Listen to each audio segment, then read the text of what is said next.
अच्छा, एक बात बताना कि जैसे अगर कोई तुमसे तेज आवाज़ में बातें करे, गुस्से में बातें करे और कोई चीज़ मांगे तो तुम उसे दे दोगे क्या? मुझे लगता है नहीं दोगे। और अगर उसने वही डिमांड, वही रिक्वेस्ट पोलाइटली, धीमी आवाज़ में, प्यारी सी मीठी सी आवाज़ में की तो मुझे लगता है तुम उसे दे दोगे, तुम उसकी हेल्प करने को तैयार हो जाओगे। तो यही बात है, यही टॉपिक है आज का कि वाणी की मधुरता, कि अगर हमारी आवाज़ मीठी है, अगर हमारी आवाज़ पोलाइट है, अगर हम किसी से बात करते हैं मीठी आवाज़ में तो इसका क्या फ़ायदा हो सकता है। मधुर वाणी उस मधु के समान है जो आत्मा को मधुर लगता है और हड्डियों को स्वस्थ रखता है। ये कहना है एक विचारक का जिसका नाम था सोलोमन। तो सोलोमन का ये जो स्टेटमेंट है ये बिल्कुल 100% सही है। कौन सा स्टेटमेंट? कि मधुर वाणी उस मधु के समान है जो आत्मा को मधुर लगता है और हड्डियों को स्वस्थ रखता है। मधुर वाणी सचमुच में शहद के समान है। शहद खाने में मीठा लगता है ना, और उसकी मिठास मन को मिठास से भर देती है, तन मन प्रसन्न हो जाता है, आत्मा तक तृप्त हो जाती है। स्वास्थ्य के लिए भी शहद उत्तम है, शरीर को स्वस्थ बनाता है। तो इसी प्रकार वाणी की बात है। वाणी अगर मधुर है तो वह आपके कानों में मीठा रस घोल देती है। कान ऐसे इंद्रिय हैं जो शब्द का ज्ञान कराते हैं, जो हम लोगों ने सुना और हमारा ब्रेन उसे इवैल्यूएट करता है, प्रोसेस करता है, फिर हम समझते हैं। मीठी वाणी इस इंद्रिय के द्वारा जब मन को शब्दों का ज्ञान कराती है तो मन प्रसन्न हो जाता है। मन के प्रसन्न होने से संपूर्ण स्थूल शरीर, ये जो आपका पूरा का पूरा शरीर है, बॉडी है, ये भी खुश हो जाता है। मन के खुश होने से ही ना। तो संपूर्ण शरीर की प्रसन्नता से आत्मा को भी सुख मिलता है, और जब हमारा पूरा शरीर सुख का अनुभव करता है तो स्वास्थ्य बनता है, क्योंकि प्रसन्नता और आनंद का शरीर के स्वास्थ्य पर बहुत प्रभाव पड़ता है और अच्छा प्रभाव पड़ता है। चिंतित व्यक्ति कभी भी स्वस्थ नहीं रह सकता, वो बीमार होगा, कमज़ोर होता चला जाएगा। कहते हैं ना चिंता के बारे में कि चिंता तो चित्त को जलाती है। जिस तरह चिता से मरा हुआ शरीर जलाते हैं, ऐसे ही चिंता के द्वारा चिंता जीवित शरीर को जला डालती है धीरे धीरे। तो किसी ऐसे व्यक्ति को आप देखें कि जिसे हर समय चिंता सताती रहती है, शरीर सूख करके कांटा हो जाता है, चेहरा पीला हो जाता है, टांगों में दम नहीं होता, यह ढांचा सदृश मालूम होता है। तो अब जैसे कि हम लोगों का अगर चरित्र अच्छा है और हमारा व्यवहार अच्छा है तो क्या फायदे होंगे। चिंता का कारण कोई अभाव या कष्ट होता है लोगों को। अभाव और कष्ट दूर करने का एकमात्र तरीका यही है कि मनुष्य अपने सद्व्यवहार, अच्छे व्यवहार, सच्चरित्रता, अच्छे चरित्र और मधुर वाणी की शक्ति से धर्मानुसार धन कमाता रहे। मधुर वाणी बोले और मधुर वाणी ही सुने।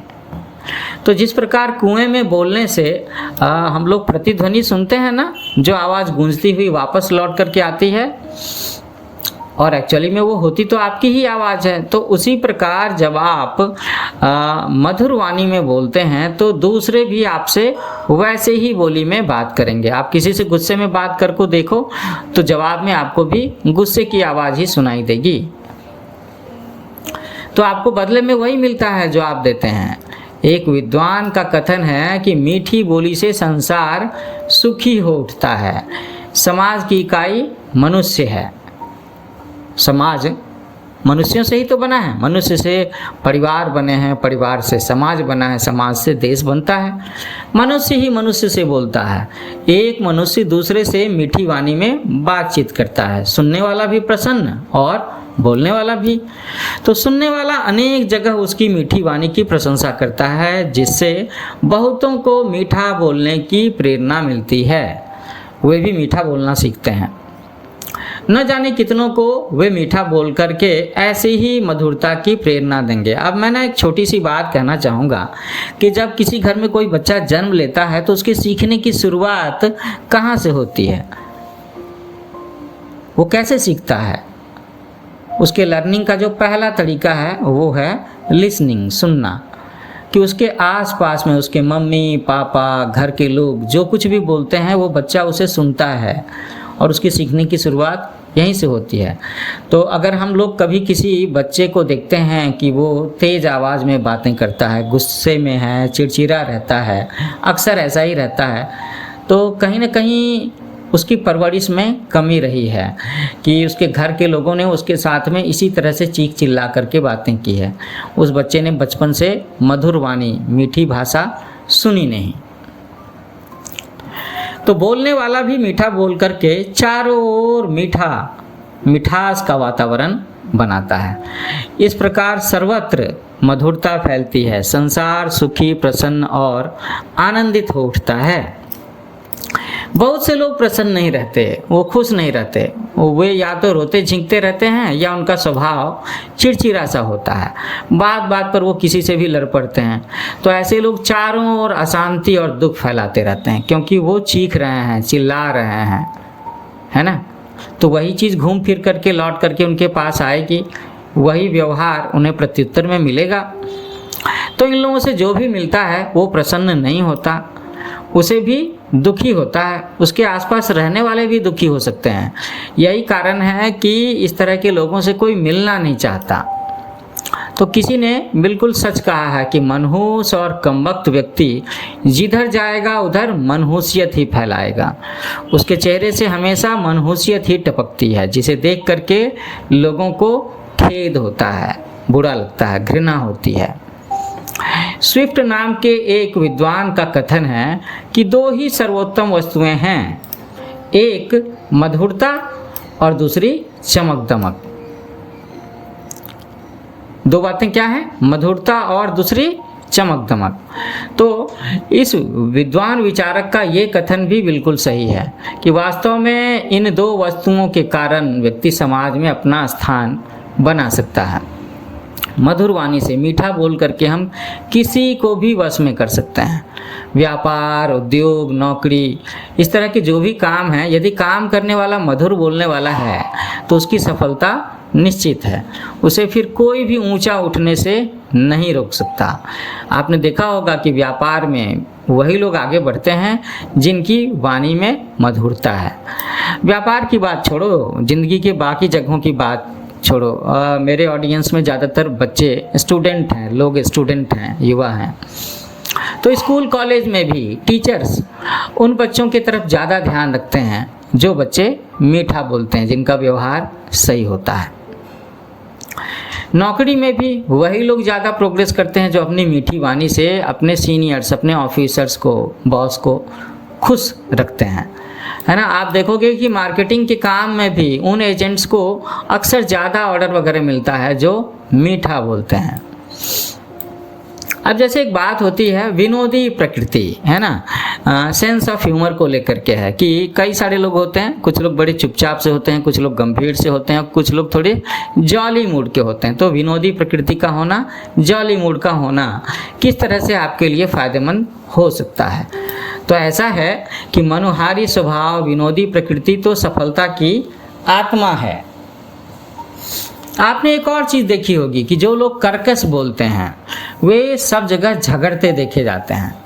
कारण है कि कठोर और बेसुरी वाणी से लोगों को स्वतः ही घृणा होती है। वो कोई बात अच्छी भी कहेंगे ना तो उनकी आवाज़ कुछ ऐसी है कि वो बुरी लगेगी। अब सपोज करो ना कि भाई दो लोग हैं, एक ने कोयल की मीठी वाणी में बात की, दूसरे ने कौवे की जैसे कर्कश वाणी में बात की। तो जो कौवे की कर्कश आवाज़ में बोल रहा है, आप शायद उसकी बातों पर ध्यान ना दो, उससे दूर जाना चाहो और आप उसकी डिमांड या रिक्वेस्ट को कंसिडर नहीं भी करेंगे। लेकिन दूसरा बंदा जिसकी कोयल की जैसी मीठी आवाज़ है, उसने कुछ डिमांड रिक्वेस्ट रखी, so you will consider it, आप उसकी बात पर गौर करोगे और शायद उसकी मदद भी करोगे, है ना। अब यही है कि हम लोग जानते हैं ना कि बर्ड्स में एक बर्ड है कोयल। अब ये काला पक्षी देखने में बिल्कुल भी सुंदर नहीं है, सुंदर है क्या? नहीं है। फिर भी ये कोयल नामक पक्षी आवाज़ के मामले में सराहा जाता है। इस पर कई सारी कहावतें हैं, मुहावरे हैं, लोग बातचीत में बोलते हैं कि अरे बोलना है तो मीठा बोलना है तो कोयल के जैसा बोलो ना, ये उपमा दी जाती है। मनुष्यों में भी मीठी वाणी वाले को कोयल जैसी आवाज़ वाला कहते हैं। कई मधुर आवाज़ वाली गायिकाओं को, लता मंगेशकर को कहते हैं ना स्वर कोकिला। तो कितनी सारी गायिकाओं को कोयल या कोकिला कंठी कह करके पुकारा जाता है क्योंकि उनकी आवाज़ कोयल की तरह मीठी है। अब एक दूसरा पक्षी कौवा भी है, देखने में वो कोयल से मिलता जुलता है, काला काला सा, लेकिन आवाज़ एकदम उल्टी है उसकी, है ना, एकदम कर्कश सी आवाज़।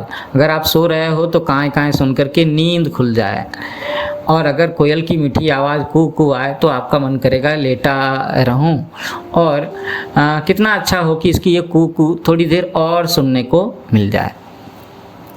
तो कौवा बड़ा कर्कश और भद्दा बोलता है, उसकी वाणी में तनिक भी रस नहीं होता। कई लोग तो कौवे की कर्कश वाणी को अशुभ भी मानते हैं। यही बात है कि लोगों को कौवे की वाणी पसंद नहीं है।